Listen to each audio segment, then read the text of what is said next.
ಕಲ್ಯಾಣದ ಜೊತೆಗೆ ಲೋಕ ಕಲ್ಯಾಣ ಸಾಧಿಸಿದ ಬಸವಾದಿ ಶರಣರು ತಮ್ಮ ಗುರಿಯನ್ನು ಸಾಧಿಸಲು ಬಳಸಿಕೊಂಡಿರುವ ಮಾಧ್ಯಮವೇ ವಚನಗಳು. ವಚನ ಎಂದರೆ ಸಾಮಾನ್ಯವಾಗಿ ಮಾತು, ಭಾಷೆ, ಮಾತು ಕೊಡು, ಭಾಷೆ ಕೊಡು, ಆಣೆ ಮಾಡು ಇತ್ಯಾದಿ ಅರ್ಥಗಳಿವೆ.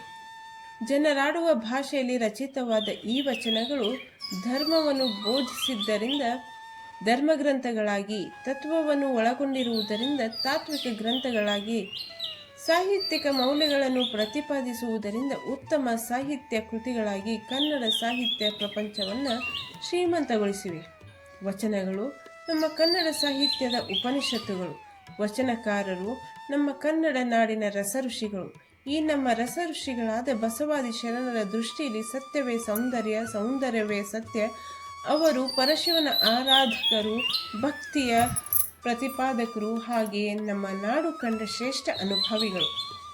ಅರಿವಿನ ಆಚರಣೆಯಿಂದ ಅನುಭವ ದೊರಕುತ್ತದೆ.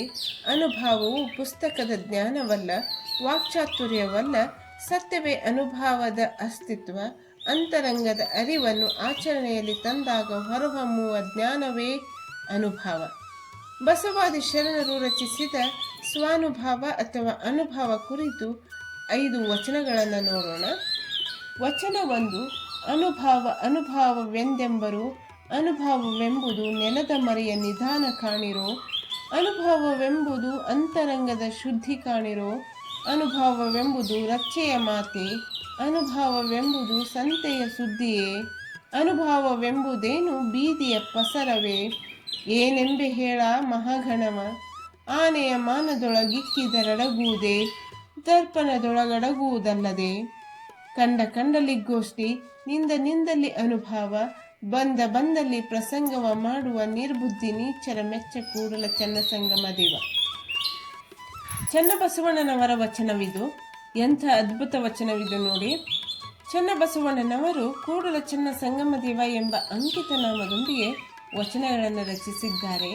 ಅನುಭವ ಭರವೇಶದ ಬಾಹ್ಯಾಡಂಬರದ ಬಾಯಿ ಮಾತಿನ ವಾಚಾಳಿಗಳಿಗೆ ಸಾಧ್ಯವಾಗುವುದು. ಕಾರಣ ಅನುಭವವೆಂಬುದು ನೆಲದ ಮರೆಯ ನಿಧಾನ, ಅಂತರಂಗದ ಶುದ್ಧಿ ಕಾಣಿರು ಎಂದು ಚನ್ನಬಸವಣ್ಣನವರು ವಿಶ್ಲೇಷಿಸುತ್ತಾರೆ. ಇದೇ ರೀತಿ ಅನುಭವ ಮಾರ್ಗದಲ್ಲಿ ನಡೆದು ಅತ್ಯುನ್ನತ ಶಿಖರಕ್ಕೇರಿದ ಬಸವಾದಿ ಶರಣರ ವಚನಗಳನ್ನು ನೋಡೋಣ. ತಪ್ಪದೆ ಚಾನಲನ್ನು ಸಬ್ಸ್ಕ್ರೈಬ್ ಮಾಡಿರಿ, ಹಾಗೆ ವಿಡಿಯೋನ ಲೈಕ್ ಮಾಡಿರಿ. ವಚನ 2. ನೆನೆವ ಮನದಲ್ಲಿಲ್ಲ, ತನುವಿನಲ್ಲಿ ಆಸೆ ಮುನ್ನಿಲ್ಲ. ನೆನೆವ ಮನವ ನತಿಗಳೆದ ಘಣಕ್ಕೆ ಗಣವನೆಂತೆಂಬೆ. ತನ್ನಲ್ಲಿ ತಾನಾಯಿತು ಭಿನ್ನವಿಲ್ಲದ ನಿಂದ ನಿಜವನೇನೆಂಬೆ. ಅನಾಯಾಸದನುವ ಕಂಡು ಆನು ಬೆರಗಾದೆನಯ್ಯ. ಎಂತಿದ್ದುದು ಅಂತೆ ಅದೇ ಚಿಂತೆಯಿಲ್ಲದನುಭವ ಗುಹೇಶ್ವರ. ಅಲ್ಲಮ ಪ್ರಭುದೇವರ ವಚನವಿದು. ಅಲ್ಲಮ ಪ್ರಭುದೇವರು ಗುಹೇಶ್ವರ ಎಂಬ ಅಂಕಿತ ನಾಮದೊಂದಿಗೆ ವಚನಗಳನ್ನು ರಚಿಸಿದ್ದಾರೆ. ಅಲ್ಲಮ ಪ್ರಭುದೇವರು ಅನಾಯಾಸದ ಚಿಂತೆಯಿಲ್ಲದ ಅನುಭವ ಗುಹೇಶ್ವರ ಎಂದು ಅನುಭವ ಕುರಿತು ಈ ವಚನದಲ್ಲಿ ತಿಳಿಸಿದ್ದಾರೆ. ವಚನ 3. ಮರಮರ ಮಥಣಿಸಿ ಕಿಚ್ಚು ಹುಟ್ಟಿ ಸುತ್ತನ ತರುಮರಾದಿಗಳ ಸುಡಲಾಯಿತು. ಆತ್ಮ ಮಥಣಿಸಿ ಅನುಭವ ಹುಟ್ಟಿ ತನು ಗುಣಾದಿಗಳ ಸುಡಲಾಯಿತು. ಇಂತಪ್ಪ ಅನುಭವವ ತೋರಿ ಎನ್ನ ಒಡಲ ನುಡುಗಿಕೊಳ್ಳ ಚೆನ್ನಮಲ್ಲಿಕಾರ್ಜುನ. ಅಕ್ಕ ಮಹಾದೇವಿಯ ವಚನವಿದು. ಮರಗಳ ನಡುವೆ ಘರ್ಷಣೆಯಿಂದ ತರುಮರಾದಿಗಳು ಸುಟ್ಟು ಭಸ್ಮವಾಗುವಂತೆ ಶರಣರ ಆತ್ಮ ಮಥಿಸಿದಾಗ ತನುವಿನ ಗುಣಗಳಾದ ಆಲಸ್ಯ, ಜಡತೆ, ಅಹಂಕಾರ, ಅಜ್ಞಾನ, ಭೋಗಲಾಸೆಗಳು ಭಸ್ಮವಾಗುತ್ತವೆ.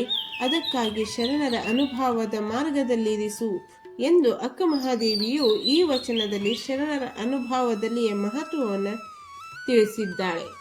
ವಚನ 4. ಅರಿವಿನ ತೃಪ್ತಿಗೆ ಅನುಭವವೇ ಆಶ್ರಯ. ಲಿಂಗಾನುಭಾವದಿಂದ ನಿಮ್ಮ ಕಂಡೆನ್ನ ಮರೆದೆ ಕೂಡಲ ಸಂಗಮ ದೇವ. ಬಸವಣ್ಣನವರ ವಚನವಿದು. ಬಸವಣ್ಣನವರು ಕೂಡಲ ಸಂಗಮ ದೇವ ಎಂಬ ಅಂಕಿತ ನಾಮದೊಂದಿಗೆ ವಚನಗಳನ್ನು ರಚಿಸಿದ್ದಾರೆ. ಬಸವಣ್ಣನವರು ತನ್ನ ತಾನರಿದ ಅರಿವನ್ನು ಅರ್ಚನೆಯಿಂದ ಆಚಾರದಲ್ಲಿ ತಂದು ಲಿಂಗಾನುಭವ ಅಳವಡಿಸಿಕೊಂಡು ಲಿಂಗದಲ್ಲಿ ತಾನೂ ಬೆರೆತು ತಾನೆಂಬುದನ್ನು ಮರೆಯುವುದು ಎಂದು ಈ ವಚನದಲ್ಲಿ ತಿಳಿಸುತ್ತಾರೆ. ವಚನ 5. ಅಂಗವಿಲ್ಲದ ಅನುಭವಕ್ಕೆ ನೇಮವಿಲ್ಲದ ನೆನಹಯ್ಯ.